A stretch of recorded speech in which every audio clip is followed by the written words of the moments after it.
जानते हैं हर व्यक्ति दुखी क्यों है? बहुत बड़ा कारण है।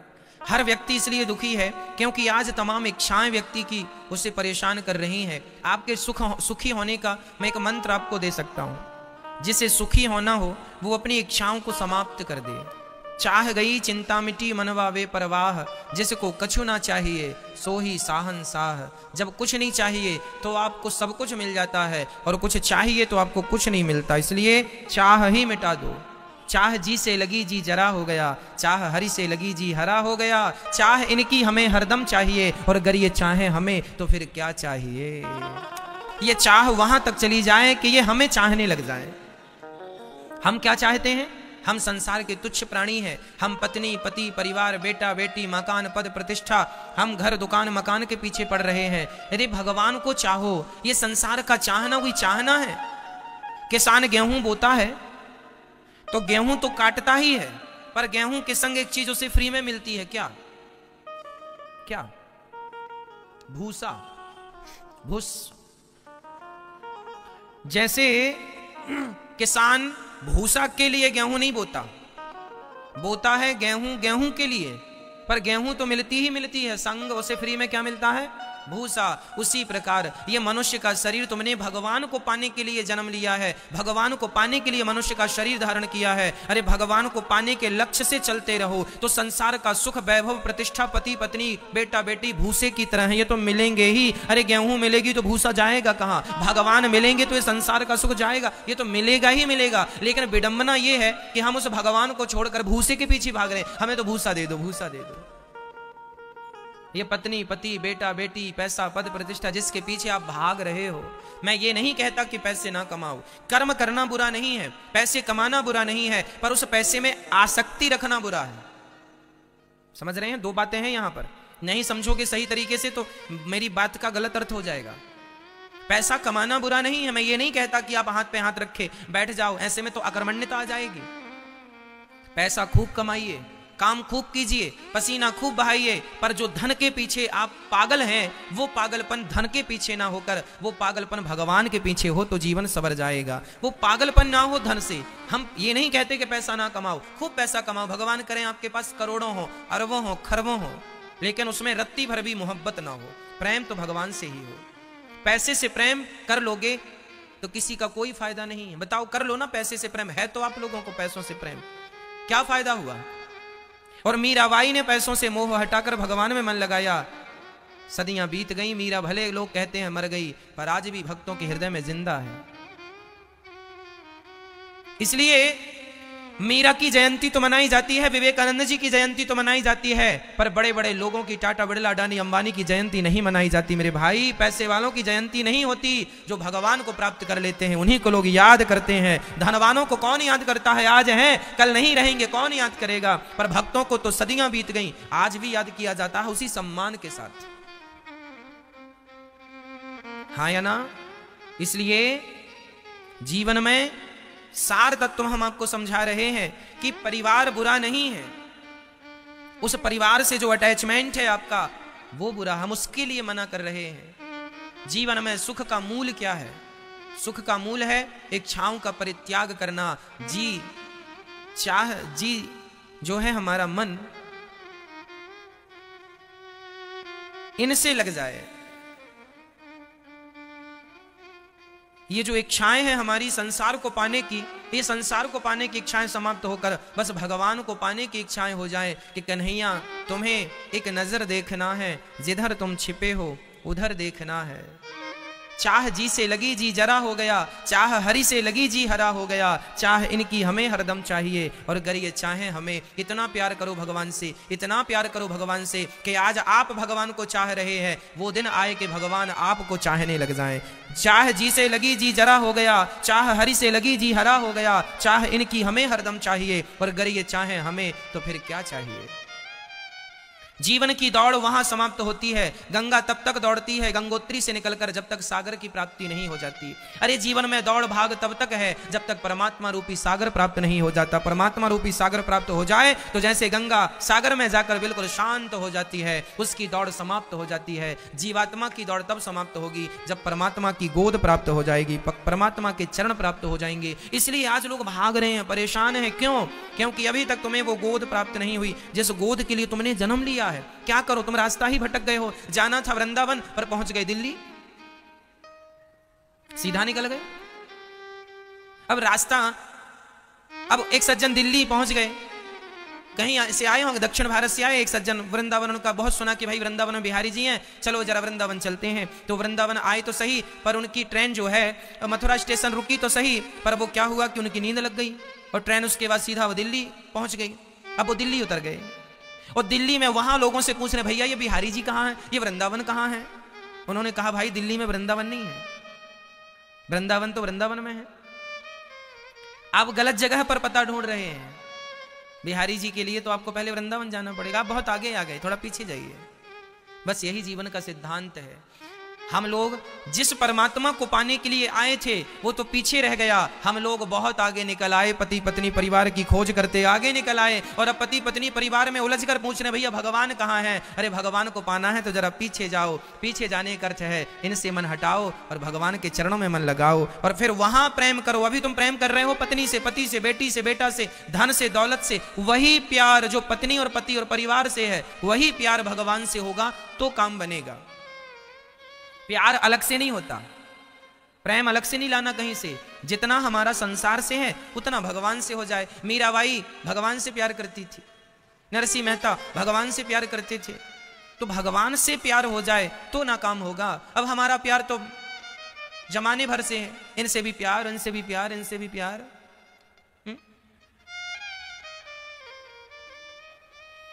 हमारी मैयाएं, अरे भैया ये सुपड़ा हमारा है, ये गैया हमारी है, ये पलंग हमारा है, ये गिलास हमारी है, ये चम्मच हमारी चम्मच तुम्हारे पास कहां से आ गई? हाँ, चोरी करते हो चम्मच की। ये चम्मच हमारी है, ये गिलास हमारी है, ये कटोरी हमारी है। सारी जिंदगी आपकी तो यही करते निकल गई ना। ये चम्मच हमारी है, ये गिलास हमारी है, ये लोटा हमारा है, ये बर्तन हमारे हैं। कब कहा आपने कि भगवान हमारे हैं? गोविंद मेरो है, गोपाल मेरो है। भगवान मेरे हैं, मेरे तो गिरधर गोपाल। वो तो कहा नहीं ये चम्मच मेरा है, ये गिलास मेरी है, ये कटोरी मेरी है, ये गैया मेरी है, ये बछड़ा मेरा है, ये बेटी मेरी है, ये बेटा मेरा है, ये पत्नी मेरी है, ये दुकान मेरी है, ये बोतल मेरी है, ये बर्तन मेरा है, ये फला क्या क्या कहते हो, ये घर मेरा है, ये छत मेरी है, ये बेडरूम मेरा है, ये किचन मेरी है, ये सब मेरा, सब मेरा।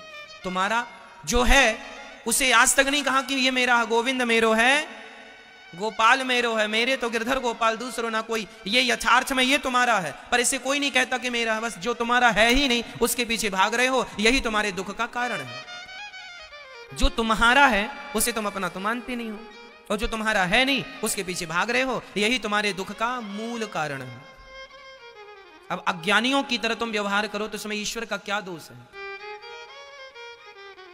अब परेशान हैं लोग। भारत में 135 करोड़ लोग रहते हैं लगभग सभी लोग परेशान हैं, कुछ लोगों को छोड़ के। क्यों परेशान है? इसलिए कि जो तुम्हारा है नहीं उसके पीछे भाग रहे हो। कह दो अपने दिल में हाथ रख के किसी वस्तु को, कह दो कि ये वस्तु मेरी है। अरे वस्तु की छोड़ दो, ये शरीर जिस पर तुम बैठे हो ये भी तुम्हारा नहीं है। ये शरीर हमारा नहीं है, ये बाल हमारे नहीं है, कब झड़ जाए पता नहीं। ये रोम हमारा नहीं है, कब झड़ जाए पता नहीं। ये हाथ हमारे नहीं है, कब काम करना बंद कर दें पता नहीं। आंख हमारी कब फ्यूज हो जाए पता नहीं, कान हमारे कब पंचर हो जाए पता नहीं। और तुम कह रहे हो गिलास हमारी है, चम्मच हमारा है, कटोरी हमारी है, झुमका हमारा है, साड़ी हमारी है। एक सज्जन लड़ पड़े, है ना। एक मैया एक जगह घूमने गई, घूमने मीन्स चलो वृंदावन आई, तो वहां एक महिला ने अपनी साड़ी सुखाने के लिए टांग दी। तभी वहां पर दूसरी महिला ने भी अपनी साड़ी डाल दी। संयोग से दोनों की साड़ी एक सी थी, तो उसने पहली वाली ने अपनी साड़ी उठाई तो उसके संग वो भी फंस गई, तो वो दोनों साड़ी उठा के ले गई। अब उसने आकर कहा क्यों जी हमारी साड़ी यहां थी? तभी उसको रखी दिख गई कि इसके यहां पे रखी है साड़ी। क्यों जी, तू चोर है, मेरी साड़ी ली रखी है। लो भैया, साड़ी के चक्कर में दोनों का महाभारत चालू हो गया। ये साड़ी मेरी है, ये साड़ी मेरी है, साड़ी मेरी है, घंटे बर्बाद कर दिए लड़ाई झगड़े में। साड़ी मेरी है, साड़ी मेरी है, ये तो गाना गाया, पर सारी जिंदगी में कभी ये नहीं कहा कि भगवान मेरे हैं, भगवान मेरे हैं, भगवान नहीं ना, साड़ी मेरी है, साड़ी मेरी है। ये जमीन मेरी है, ये मेरी जमीन में तुमने बाड़ी लगा ली, तार लगा लिया, ये भाई मेरी जमीन है, 2 इंच तुमने बढ़ा ली, 1 फीट तुमने मेरा कब्जा कर लिया, ये जमीन मेरी है, ये खेत मेरा है, ये घर मेरा है, ये प्रॉपर्टी मेरी है। कब कहा अपने इस प्रेम से कि गोविंद मेरा है, भगवान मेरे हैं? और नहीं कहोगे जब तक, तब तक यूं ही पिसते रहोगे। पुनरपि जननम पुनरपि मरणम पुनरपि जननी जठरे शयनम, जन्म मृत्यु जन्म मृत्यु जन्म मृत्यु का चक्र चलता रहेगा। तुम पिसते रहोगे, कभी स्त्री बनोगे, कभी पुरुष बनोगे, कभी हाथी बनोगे, कभी घोड़ा बनोगे, कभी चींटी बनोगे, कभी मकड़ी बनोगे, कभी कुछ बनोगे, पिसते रहो। यदि इस चक्र से बचना है, मोक्ष के द्वार तक पहुंचना है, तो छोड़ दो कि ये संसार मेरा है, कहने लग जाओ कि बस भगवान मेरे हैं, भगवान मेरे हैं, कृष्ण मेरे हैं, श्रीमन नारायण मेरे हैं, श्रीमन नारायण मेरे हैं, बस वही मेरे हैं। ये यथार्थ है। अब इसके बल पर काम करो।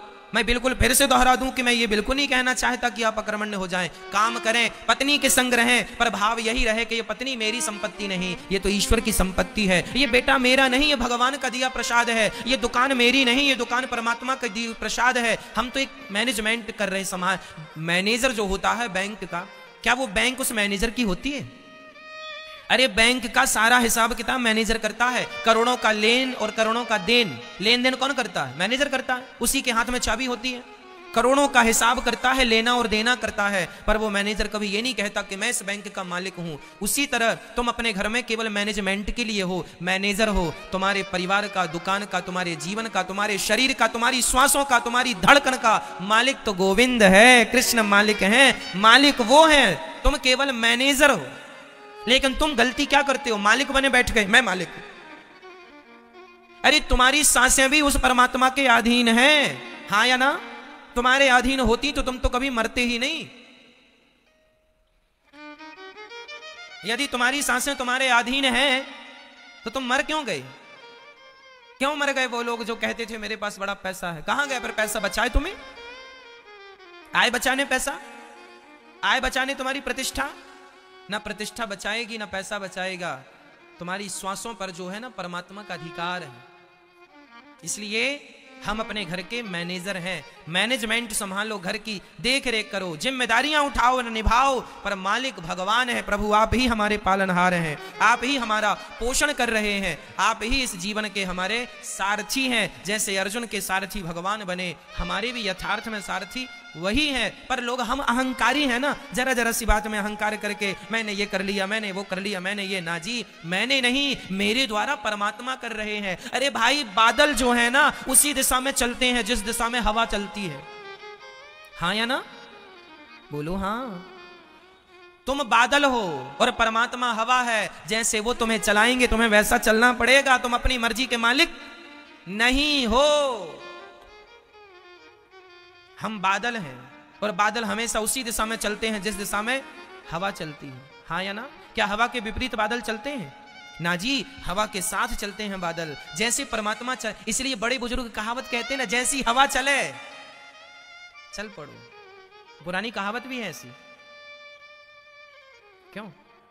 तो परमात्मा, यदि आज तुम्हें कोई दुख आया है तो समझ लो कि परमात्मा की हवा ऐसी चल रही है, इसलिए दुख आया है। तो दुख को ही परमात्मा का प्रसाद मान लो। कभी कभी ककड़ी कड़वी होती है ना जी, ककड़ी कड़वी, तो रोज मीठी मीठी खाए तो आज कड़वी खा लो।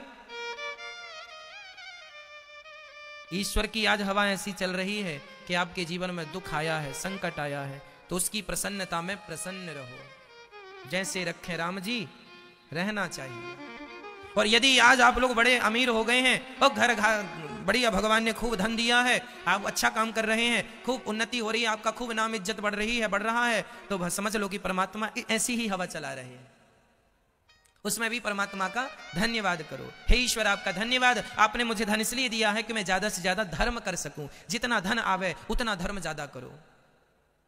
क्यों? यही है पॉजिटिव थिंकिंग, पॉजिटिविटी, सकारात्मकता। लेकिन हम लोग नहीं समझते इन बातों को। हम लोग ये समझते हैं कि बस हम कर रहे हैं, हमें मिल रहा है। ना जी, बहुत लोग काम कर रहे हैं, सबको कहाँ मिल रहा है? तुम पर भगवान की कृपा है इसलिए तुम्हें विशेष मिल रहा है। इसलिए अपने कर्म को ईश्वर की कृपा से जोड़ दो। हमारा कर्म जो है, हम जो भी प्राप्त कर रहे हैं वह भगवान की कृपा है, हमारी मेहनत नहीं है, हमारे ऊपर तो केवल भगवान की कृपा है।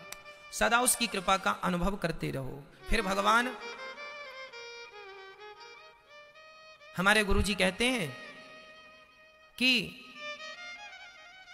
तुम्हें पुण्य का फल चाहिए तो फिर पाप का भी फल मिलेगा, और पुण्य का फल नहीं चाहिए तो फिर पाप का भी फल नहीं मिलेगा। इसलिए हम कहते हैं ना पाप का फल हमें ना हम पाप करें ना हम पुण्य करें, हम केवल परमात्मा का चिंतन करें। और जो यथार्थ में शास्त्र आदेश दे रहे हैं कि किसी का दिल नहीं दुखाना, किसी का हम दिल ना दुखाएं। अब किसी का दिल ना दुखाने में ये पुण्य है कि पाप है मैं नहीं जानता। मैं सबकी सेवा करूं, अब ये पुण्य है कि पाप है मैं नहीं जानता। ना मैं पाप जानता ना मैं पुण्य जानता। मैं तो केवल किसी को रोता हुआ ना देखूं, मैं तो सदा लोगों की सेवा करूं, लोगों पर दया करूं। जो ये कर रहा हूं मैं अच्छे काम करता रहूं। अब ये पुण्य है कि पाप है, ये परिभाषा ये गणित परमात्मा लगाएगा। हम अपना अच्छा कर्म करते रहें, ना अच्छे की लेने की कामना करें, हमें कोई फल चाहिए ही नहीं। हम अच्छा करेंगे सब काम, लेकिन हमें उसके बदले कुछ चाहिए नहीं। भगवान से कुछ ना मांगू, मैं अगर मांगूं तुझे तुम न देना मुझे, वरना प्रेमी नहीं मजदूर हो जाऊंगा। कुछ ना चाहिए, चाह गई चिंता मिटी मनवा बेपरवाह, जिसको कछु ना चाहिए सो ही साहनशाह। जब कुछ ना चाहिए आपको तो सच्ची कहता हूं आपको फिर भगवान सब कुछ देंगे, जब कुछ चाहने की इच्छा नहीं है तो। और कुछ चाहते हो ना तो फिर कुछ नहीं मिलेगा। ऐसे ही होता। ये संसार का सुख परछाई की तरह है। सवेरे सवेरे पश्चिम दिशा की तरफ दौड़ लगाओगे ना तो परछाई आपसे आगे आगे चलेंगी। जितना दौड़ोगे परछाई पकड़ने परछाई उतनी दूर भागेगी। इसलिए एक काम करो, पलट जाओ, सूर्य भगवान की तरफ मुंह करके भागो, सूर्य भगवान की तरफ। तो जो परछाई अभी आपके आगे आगे थी वही परछाई आपके। यही सिद्धांत है, जब तक संसार के सुख की तरफ भागोगे तब तक ये सुख आपके आगे आगे चलेगा, और ये सुख छोड़कर भगवान की तरफ भागने लग जाओगे तो यही सुख आपके पीछे पीछे चलने लग जाएगा। सिंपल फंडा है, इतना समझ लो।